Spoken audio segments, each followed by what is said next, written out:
there, everybody, and welcome to this episode of the PACER Method with Dr. Elise Snipes. Today, we are going to be discussing boundaries. In this episode, we're going to define what boundaries are, describe the 5 types of boundaries and their impact on health. We'll discuss 4 laws of boundaries, examine 3 types of boundary violators, and finally, explore the boundary workout to strengthen weak boundaries. So what are boundaries? Well, basically, boundaries are ways we behave that teach people the types of behavior that we will and will not tolerate. They're kind of like a door into your safe space. You have this boundary and you can choose whether you acknowledge somebody who knocks on the door or whether you let them in. We have a lot of different types of boundaries. Our physical boundaries represent our personal space, our preferences for eye contact, our preferences for touch, and it includes our sexual preferences in terms of what we like to do and what feels comfortable for us. Affective boundaries reflect our feelings and ability to empathize with others without getting consumed. When we empathize, we can experience what someone else is experiencing. We can walk a mile in their shoes, for example, but we are able to step out of their shoes. We recognize where we end and they begin, where our feelings, wants, and needs end and theirs begin. So we can back out of an intense situation and not get consumed by other people's feelings. Cognitive boundaries represent our ability to hold our beliefs, thoughts, and perceptions without thinking we must change to fit other people's idea of what's right. Environmental boundaries are pretty straightforward. It's your stuff, your space, and even your time that you choose to share with other people. And relationship boundaries represent who you choose to spend your time with. Who do you want to spend time with? When you have healthy boundaries, you tend to feel safer, more supported, and you tend to be more aware of yourself, your thoughts, wants, and needs, because you're not being constantly bombarded by everyone else's thoughts, wants, and needs. When this happens, you tend to be more relaxed, which helps you sleep better, experience less pain, and it actually improves your immunity. High stress, low immunity. Low stress, high immunity. It's a great thing. Affectively or emotionally, you'll tend to be less anxious, angry, depressed, and happier. You know, when you're getting better sleep, when you feel safer, when you feel supported, it sounds like a pretty good place to be. Cognitively, you're able to think more clearly. Again, if you don't have a lot of other people's yammering going on, telling you how you should think and what you should do and all this other stuff, it's easier to identify your own thoughts and think more clearly. When you are rested, it's easier to think more clearly because your brain clears out all of the residual from the day before. Environmentally, you tend to feel safer when you have healthy boundaries, when you are not concerned that people are going to violate your boundaries, or you're not feeling isolated because you keep everybody out. You feel like you've got support. And relationally, you will have more energy and desire to identify healthy relationships and nurture and maintain them.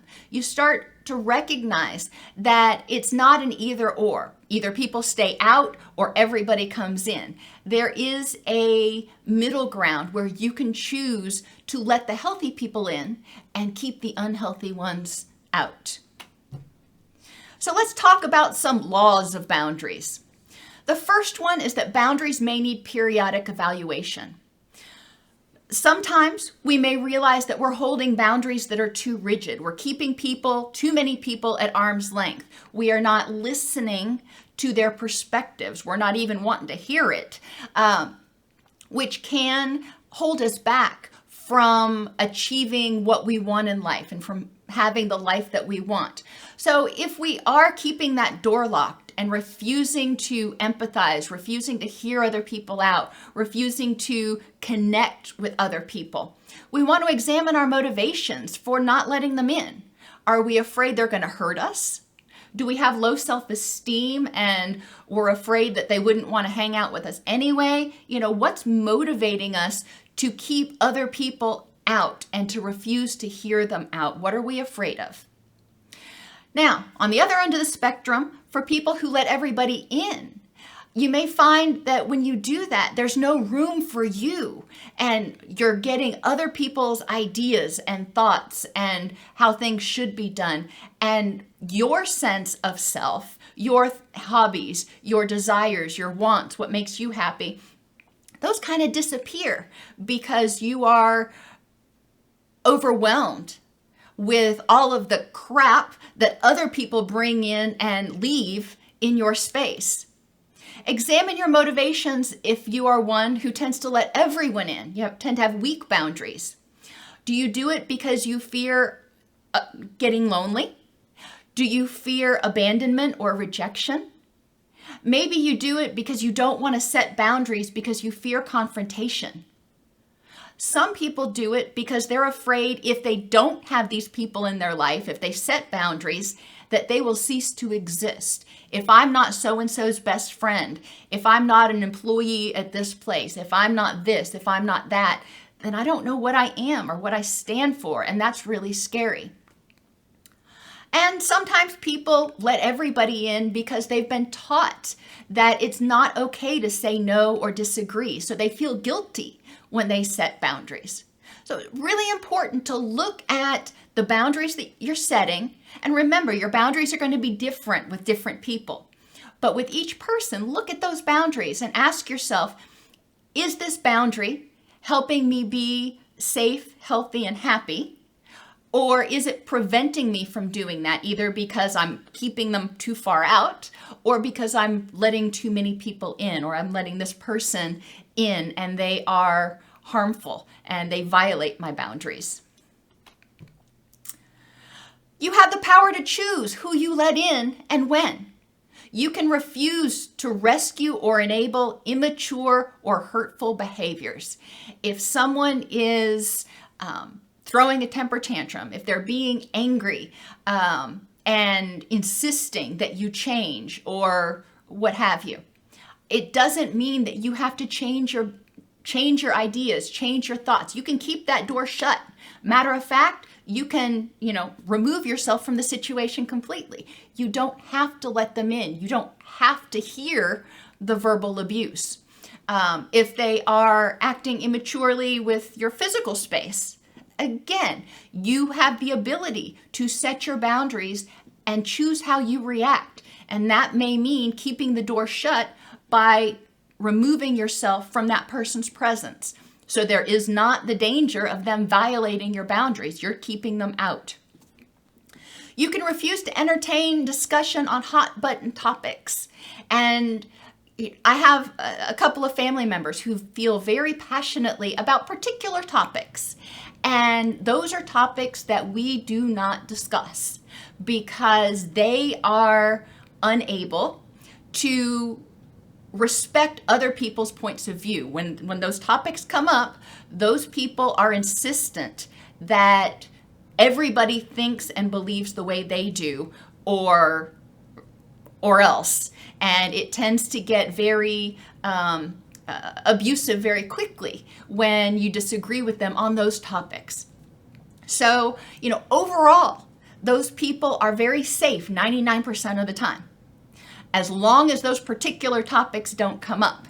And if they come up, it's important to have a escape plan, so to speak. But generally, you just want to keep that door shut. You don't even want to open that door where there could be a problem, because with that person that particular topic you disagree on, and it's not safe to go there.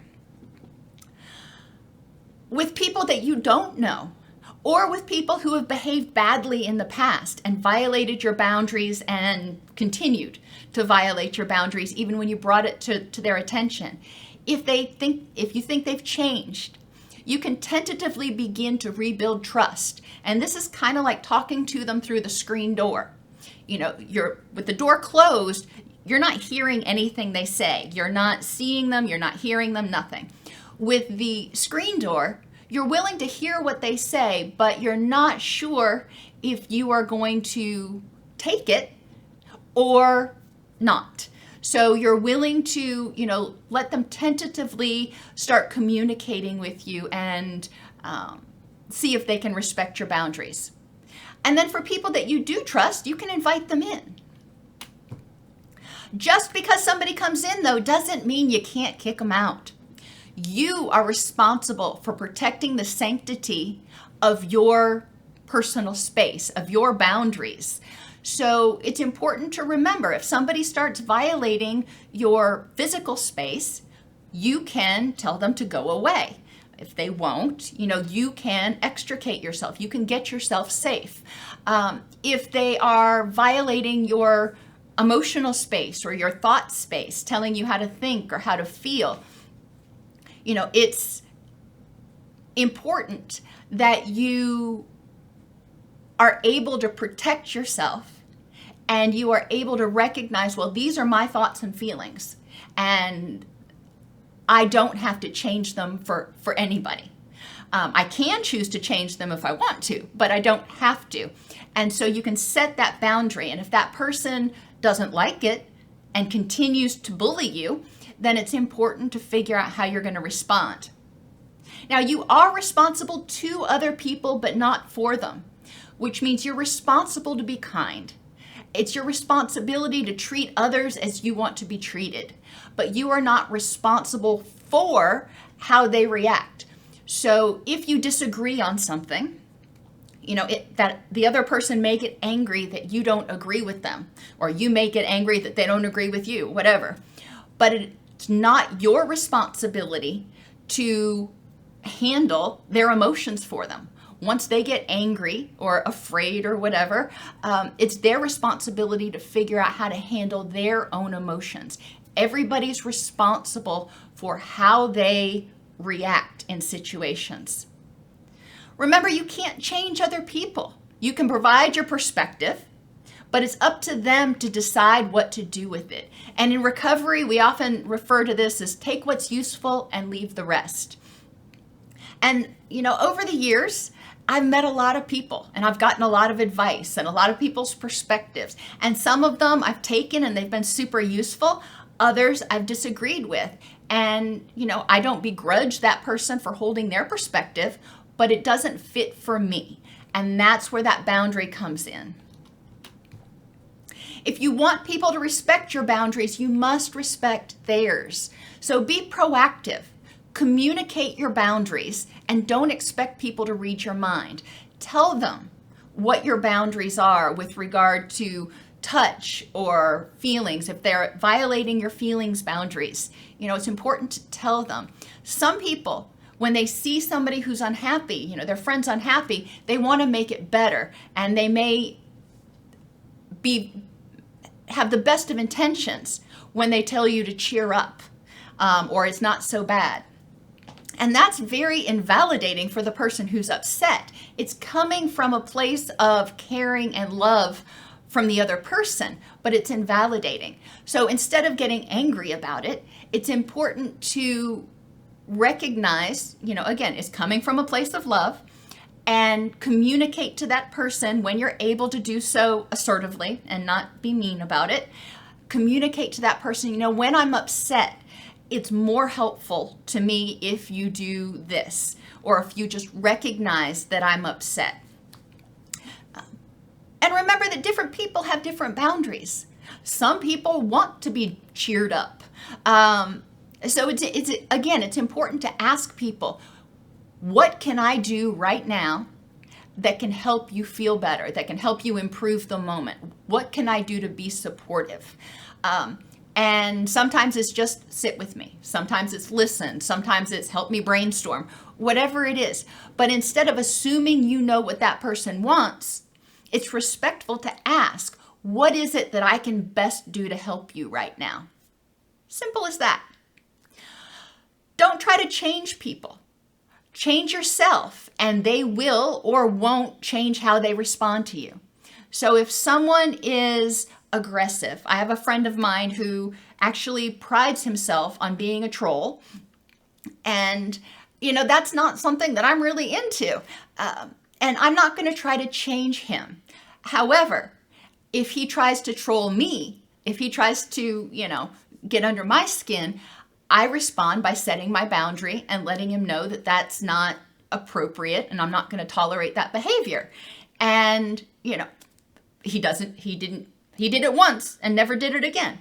So it's important to recognize that people oftentimes inadvertently will violate your boundaries. You tell them that it got violated and what to do instead, and they will make the best effort to respect your boundaries. But if they don't, it's important to have the serenity to accept the things or people you cannot change. You can't change other people. They have to want to. And the courage to change the things you can, which sometimes means taking a break from that person or getting yourself safe from that person. So think of boundaries like a house. Boundaries help you feel safe in your headspace, in your personal space, and just in your own skin. You have the ability to choose who you let in to your head, who you let into your heart, and who you let into your space. You don't really want to have somebody that you let live in your head, for example, rent-free, which means letting someone, and this is typically someone who is unkind, letting the things that they say bounce around in your head and drain your energy and drain your self-worth. That is like somebody living in your house, using your electricity and eating your food and paying no rent. You wouldn't tolerate that. Why are you letting somebody live in your head and drain all your energy? So there are 4 types of people that we're going to talk about: 3 boundary violators and 1 healthy boundary.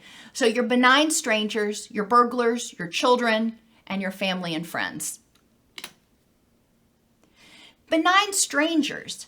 These are people that may come to your door and knock and you're like, I'm not sure who this person is, but they don't look super scary. Going to open the door and ask them what they want. So you may talk to them through the screen door to learn about what they're offering. What do you have to impart to me? I'm willing to listen. I'm willing to be open to what's there. It doesn't mean I'm going to accept it. Doesn't mean I'm going to change and do what you want, but I'm willing to hear your point of view. They may have something that you need now or in the future. So think about after a storm, when the tree removal services come by and they want to clean up the trees that fell down in your yard.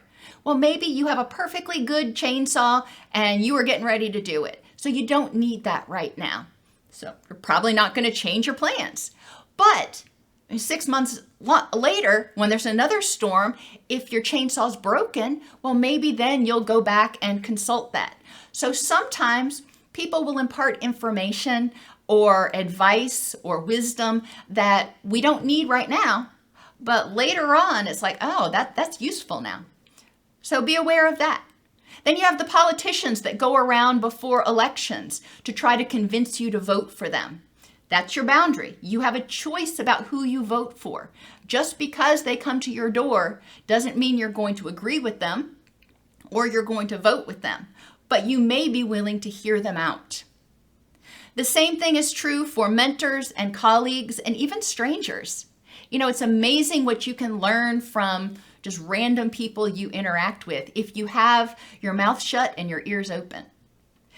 Who in your life falls into this category? They're benign. They're not best friends or anything, but they're people in your life who might be able to offer you information or wisdom or assistance, but they're not somebody you're just going to invite into your home. Burglars.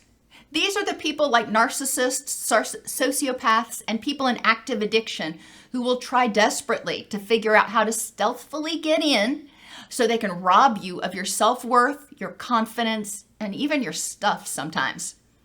A lot of times, this group of people will smile and charm their way to get in, And then once they're in, they slowly change. All of a sudden, they start gaslighting, which means trying to convince you you're crazy, basically. Saying, you tell them that they did something or accuse them of doing something and they deny it. Or you say, my laptop has disappeared. And they say, I never saw a laptop. You must be crazy. Or they may hear something that you believe and try to convince you that you're wrong, or quote, only an idiot would believe that. They also may start showing up only when they need something and then bait you by saying, well, if you cared about me, you would do this. So think about who in your life falls into this category. They're the people who tend to rob your energy, rob your self-worth and your confidence, and are actively trying to manipulate you. Children. These are the people who react immaturely or in immature ways to not getting their own way. And people who fall into this category insist on getting their own way and that you approve of them at all times. Otherwise, they throw a temper tantrum. It's kind of, if we're going back to that house metaphor, they hurl flaming bags of dog poop at your door and go around the house knocking on every door and window until you give in. They will, start texting you, for example, 40, 50 times until you finally pick up. This is the child response. And this is, again, a person who is violating your boundaries because you've already said, no, I'm not going to talk to you right now, or no, you cannot come in, or no, I can't do that. And they are going to continue to try to bully until they get their own way. So who in your life falls into this category? And finally, there's family and friends, and these are the healthy ones. These are the people who show up at your door and they're generally safe to let in. It's safe to hear them out. It's safe to talk with them. It's safe to share your thoughts and feelings because they will respect them. They may not agree with them, but they will respect them as yours. They won't rob you blind or intentionally cause you harm. You may have disagreements, but they respect, again, that it's your house. They're your thoughts, your feelings, your rules. If they don't respect your rules, and you ask them to stop doing it, you ask them to leave, then they either stop doing it and apologize, or they may leave. If you keep doing that, then, I'm going to have to go home. Well, it may end up that you have to go home. So it's important to recognize, again, that family and friends are humans too. And they may inadvertently violate your behaviors or intentionally do it. If they intentionally do it and they continue to intentionally do it, it's important to set a boundary with a consequence. Staying safe. Unfortunately, not every person is safe to let in. So lock your proverbial doors. Be willing to set boundaries and don't let everybody in. Use the peephole to know who's out there. That means, evaluate people before you let them in, before you start sharing your thoughts and secrets and, things that make you feel vulnerable. Make sure that it's a safe person. Periodically evaluate your boundaries to see if they're helping you or holding you back. Communicate your boundaries to other people so they know what to do, what not to do. They know what you expect. And a lot of times people are more than happy to respect your boundaries if they know what they are. And remember that you have the power to choose who you let in and give your energy, love, and stuff to. You have the power to choose who stays in your house. And you have the power to choose if you change the rules of your house or your beliefs. You don't have to change because somebody thinks differently than you. You can evaluate and decide, is it in my best interest to change my beliefs about that? Sometimes they may impart some information that you didn't know before, and with that new information, you're like, oh, I guess I've been wrong. So you decide to change your rules, change your beliefs, but you don't have to. It's still your choice, and that's the beauty of boundaries. So for the boundary workout, Make a list of 5 to 10 types of situations in which you regularly have difficulty assertively maintaining your boundaries. That means respecting other people's boundaries, and maintaining your own at the same time. Maybe a friend asks you to do something and you really don't have the time or feel like they take advantage of you. Or someone expects you to change your point of view or the way you do something. Or maybe you continue to dwell on something someone said. You're letting them live rent-free. Or you disagree with someone about something and demand that they change. A coworker who goes through your desk to get stuff or just be nosy and see, what kind of dirt they can dig up. Or maybe you're upset and somebody, again, maybe well-meaning, tells you to suck it up and get over it. Or someone who regularly walks up to you and just gives you hugs and doesn't respect your physical boundaries. So each day, identify one example of an interaction in which somebody has not respected your boundaries, or one that you expect to happen in the near future, and practice maintaining your boundaries. What would you say? How would you assertively communicate to them what you need? And create and review a boundary bill of rights. And it's important, especially if you've got weak boundaries, to review this each morning for a while so you get used to reminding yourself that you have power and you have rights. So some things you might include are, I have the right to only be touched when I want. I have the right to express my uniqueness as long as it doesn't infringe on someone else's boundaries. So, for example, if one of the things that makes you unique is you are a nudist, that's great. However, it's not necessarily going to work to go to your office in the nude, because that would make other people feel uncomfortable. And you can argue about, if that's actually invading their boundaries. But, within reason, we want to be able to express our uniqueness, but we don't want to make other people feel uncomfortable or infringed upon. I have the right to my thoughts and feelings. I have the right to choose when I change my thoughts and feelings. I have the right to be heard as long as I communicate assertively. I have the right to privacy in my stuff.